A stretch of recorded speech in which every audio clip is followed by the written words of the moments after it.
Os títulos públicos, eles são atrelados à dívida pública, né, como a gente já tinha mencionado, só que o governo ele não pode estar expandindo, né, a qualquer momento ele emitindo mais título público como uma forma de se financiar. Lembra que a gente já falou dos agentes superavitários, agente deficitário, eu falei que o governo ele poderia ser um agente, ele pode ser um agente deficitário, um agente superavitário. Uma forma que o governo tem, né, para se capitalizar é justamente a emissão de títulos públicos. O governo ele também pode aumentar os impostos e aí isso também é super mal visto, né, pela sociedade de um modo geral, mas os títulos públicos é uma forma que as pessoas ficam ok se o governo emitir os títulos públicos, mas aí por que o governo não utiliza disso para poder estar emitindo vários títulos públicos a toda e qualquer maneira, né? Porque ele não se utiliza disso? Porque justamente quanto mais títulos públicos o governo colocar no mercado, lembra da lei da oferta e da demanda, já é a terceira vez que eu falo aqui, mas é só para vocês entenderem que quanto mais títulos públicos disponíveis no mercado, o preço desse título público ele vai lá para baixo. Então, não é vantagem para o governo estar emitindo muitos títulos públicos. É uma medida que ele pode estar utilizando, mas até determinado patamar. E aí também tem a questão do Tesouro Direto, né, que é a aplicação que possibilita a aquisição de títulos públicos por pessoas físicas diretamente pela internet. Então, hoje é mais fácil, né, como eu falei, antigamente só poderia comprar pessoas jurídicas, né, títulos públicos, mas hoje isso já se alterou, então é fácil, né, o próprio site do Banco Central, ele já mostra, né, os passos a passos para começar a investir nos títulos públicos. Também lembrando só que é uma aplicação de renda fixa. E aí, só uma das coisas, né, que também para quem tiver curiosidade, eu falei que aqui é uma das formas de investimento muito mais segura, né, mas a Argentina, né, há um tempo atrás, ela deu um calote também nesse relacionado aos títulos públicos, também quem tiver interesse, dá uma pesquisada lá no Google, que ela não teve como honrar seus compromissos de pagamento, né, aos seus investidores, e ela não conseguiu pagar o que era pré-estabelecido com aquele tipo de investimento, e aqueles títulos públicos foram considerados títulos públicos podres, né? Teve até todo um processo, né, que algumas partes desses investidores abriram lá nos Estados Unidos, porque não aceitaram receber o que o governo argentino estava propondo pagar, e foi justamente naquela parte que o governo decretou moratória, recorreu ao FMI para poder pagar, ter recurso financeiro, e aí teve toda uma bola de neve, né, que veio nesse sentido que até hoje o governo argentino ainda está se recuperando desse processo, mas a duras penas dentro disso. Então, quem tiver maior curiosidade também dá um Google lá e pesquisa como é que, porque os títulos públicos, que é considerado como uma das aplicações mais seguras quando a gente fala, principalmente aqui do governo brasileiro, porque é uma das formas do governo mesmo estar honrando esses compromissos, e a gente espera, né, que o governo cumpra essas obrigações, porque tudo isso repercute muito mal para ele dentro desse processo. Mas quem tiver interesse pode ir lá pesquisar sobre isso, tá? A gente também tem as debêntures, que são títulos de crédito de médio e longo prazo, emitidos pelas sociedades anônimas não financeiras de capital aberto ou fechado. Entretanto, somente as de capital aberto podem fazer colocação pública de debêntures, e o investidor, ao adquiri-las, se torna credor da empresa emissora. Do mesmo jeito que os títulos públicos, eles são atrelados à dívida pública, né, as debêntures, eles são atrelados à dívida, só que das empresas. Então, as empresas, elas emitem debêntures como uma das formas também delas se financiar. Nem sempre a empresa, ela vai lá e contrai um empréstimo, né? Ela pode, na emissão de debêntures, se ela for de capital aberto, ela pode também estar realizando esse tipo de capitalização, como forma de gerar renda, né, e aumentar a liquidez da companhia. E ela pode ser feita em dois processos: conversíveis em ações, né, que você concede o direito de resgatar o investimento em ações da companhia emissora. Então, ela vai emitir os debêntures e no final, né, daquele período, ao invés de as pessoas vão receber ações daquela empresa. Então, ela vai conceder o direito de resgatar o investimento em ações da companhia emissora. A pessoa vai receber ações daquela companhia no final daquele período. E as não conversíveis, que são resgatadas no vencimento. Então, no final daquele vencimento, ela não vai receber ações, ela vai receber o recurso que ela investiu, acrescido de juros, né, por aquele investimento. Então, são essas duas formas de pagar esses debêntures. Também tem formas, né, de aplicação contínua nesse sentido, os fundos de investimento que reúnem recursos de pessoas físicas ou jurídicas com objetivos comuns.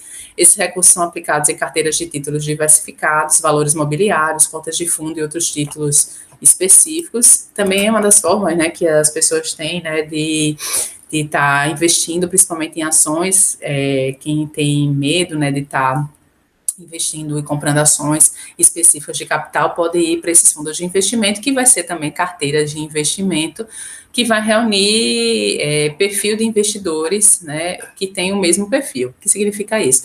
Pessoas que são propensas ao risco, vai ter um determinado tipo de fundo de investimento que vai assumir, que vai ter uma carteira de ações com esse perfil. Então, empresas mais arriscadas, mas que geram remuneração um pouco maior. Já as pessoas que são mais avessas ao risco também vão ter essas opções de fundo de investimento, mas com empresas que são consideradas mais seguras. A gente vai falar um pouquinho mais quais são as empresas mais seguras, quais são as empresas que são mais arriscadas no próximo capítulo, né, quando a gente estiver falando sobre risco e retorno.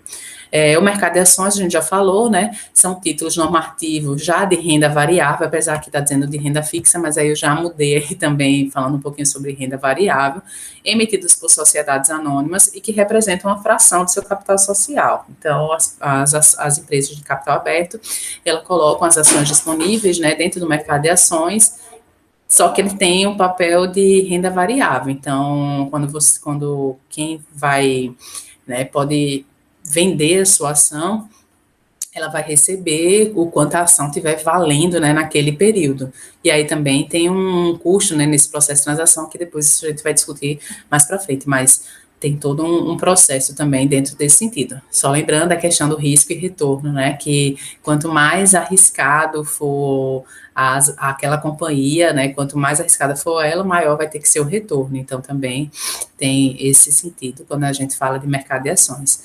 Os mercados, ele pode ser primário e secundário. Mercado primário é quando as ações estão sendo colocadas pela primeira vez em circulação, elas vão entrar no processo e serem colocadas nesse mercado primário, e as companhias que já fazem esse tipo de operação, a mais rodadas, elas já colocam, né, já vão operacionalizar dentro do mercado secundário. Os tipos de ações, são dois tipos de ações, eu tenho as ações preferenciais, que elas têm preferência a receberem num processo de liquidação da empresa, e as ações ordinárias, que têm direito a voto. Então, são os tipos de ações que são disponíveis para o mercado acionário, né, o mercado de ações. Falando um pouquinho, né, sobre o mercado de futuros, então tem um vídeo também disponível para vocês, específico sobre o mercado de futuros. E como é que funciona, né? Eu sempre cito um exemplo, né, de que quem assiste Globo Rural, né, domingo de manhã, já ouviu falar sobre o mercado de futuros. Então, quando falo o preço do boi gordo, o preço da soja, o preço são nada mais é do que o mercado de futuros, e falando, né, lá para os interessados o preço corrente, né, daquele tipo de investimento. Ao contrário das ações, né, que tem as movimentações, e como ele é um cenário muito mais amplo, né, cada empresa ela tem um preço específico, né, da sua ação. O mercado de futuros, o preço daquele item, ele é controlado pelo mercado internacional. Então, é uma forma de proteção dos agentes econômicos contra oscilações futuras nos preços dos ativos. Então, quem vai comprar a soja já sabe qual é o preço que está sendo cobrado lá e disponível no mercado. Então, para isso, compradores e vendedores, eles fixam, na data da negociação, os preços dos ativos com vencimentos em datas futuras.